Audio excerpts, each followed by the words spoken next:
A portion of today's show brought to you by Blue Martini Lounge, your girls' night out destination.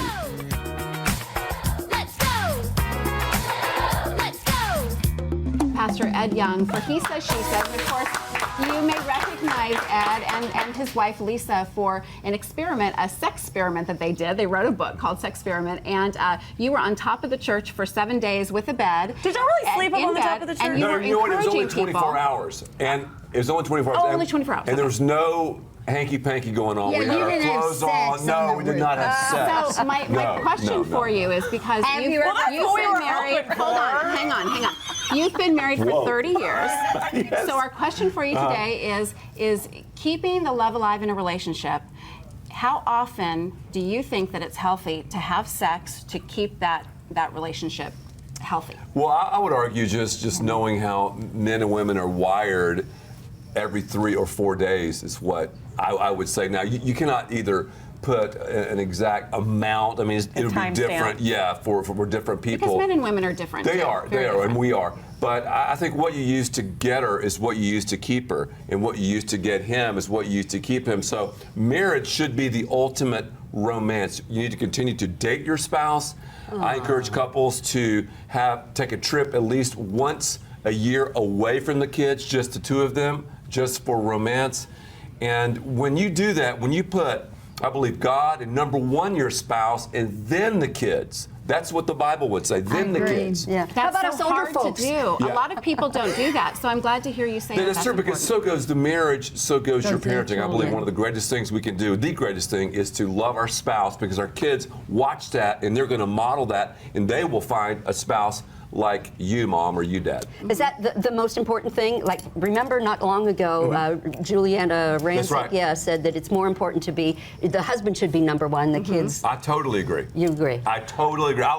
Yes, I do. I'm sure, though, that's not the way it really is. That's not. Because women tend to get them. Exactly. And then want to change them. And then we get want maternal. less of That's them. right. And then, and then they say, well, I don't know why he left.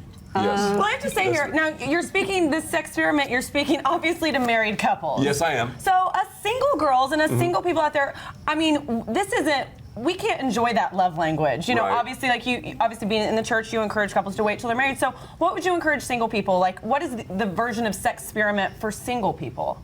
Maybe the ladies eating chocolate. I'm joking. I'm kidding. Shopping. I love chocolate. I do.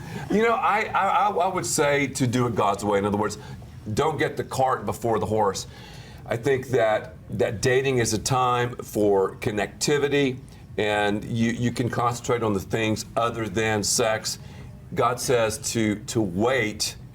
He didn't say no to sex. He says wait until marriage. That's His design for us. And obviously people do not do that. Right. But I just believe from Scripture you see the genius of God, that we can work on those other issues. Then once we get married, then you can have sex, and that, along with the other issues we worked on prior to the wedding runner, can take the marriage, I believe, and keep the marriage on the level that God And desires. I'm so surprised that you have built a church this fast Yeah. on that premise in today's world. Right. Where everybody, we think, says, well, just sleep with them. Then, That's you true. know.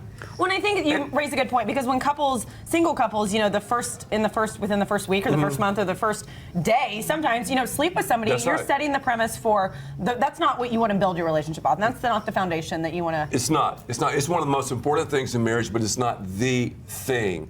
So when people understand that, and I think when people can see the brilliance of it. For example, when people have sex prior to marriage, many times when they break up, it's like some explosion, and the reason is it's the power of sex. Sex is not just a physical thing; it's an emotional thing, it's a psychological thing, it's a spiritual thing. Yeah. So God says, don't do the super glue thing, sex, until you've been in covenant with me in marriage. Let God be the glue, then the sex. Exactly. Here's how I think Exactly. it's different between men and women. Yes. Is, men, sex is just, okay, let's go. That's right. For women, it starts long before you get into the bedroom. Exactly. It starts that morning or the day before. It starts with conversation. It starts with connecting during the day via text or phone That's right. calls or emails, and really kind of getting to that place where you're on the same wavelength, because you each go off and do your separate days. You're either home with the kids and he's at work, or you're both at work.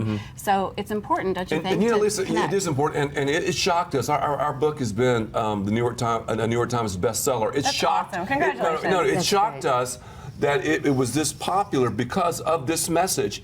It is one man, one woman in marriage having sex.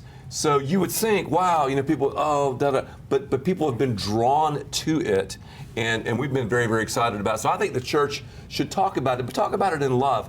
We're not here to slam someone. We're here to, again, to accept everyone, but it doesn't mean that everybody's doing the best, but we want to show what the best is, and that's God's Isn't way. it important, though, to be friends? I mean, sex is one big, You big have part. to. I want someone to be The my best That's right. friend. That's right. Yes. Yes, it is. Now, you mentioned reaching out to the community and doing it in a message that everyone can read. Now, that is something y'all are doing this weekend at Clyde Warren Park. We are. Tomorrow for Good Friday. So Yes. tell us about that. We're through Clyde Warren Park, 7 o'clock. The whole community is invited. We're going to do face painting, food trucks, but then at about 7 o'clock, we're going to have some incredible worship, some incredible music. Then from there, And the whole city of the whole Dallas city. is invited. We're going to do citywide communion. I'm going to speak about Good Friday. That's tomorrow night. And this is 7 tomorrow, o'clock. 7 o'clock. Clyde Warren Clyde Warren Park. Park. And you rented the park, We so they're rented the making park. a little money. Yes, they Good are. for you. Yes. And then of course, Saturday and Sunday, if you'll go to fellowshipchurch.com, we have services at all of our different environments. We have campuses all over the place. Where I'm do you? excited We were about just that. going to. I speak at our main campus, which is in Grapevine, but I'll be at Clyde Warren Park On tomorrow. Friday night. Yes, I will. Can't wait to see you. You can Thank check you out for being here. Thank you very Pastor much. Young Thank you and the so Fellowship much. Church for Thank you. yourself. You can find a location, as he said, by going to their website, fellowshipchurch.com.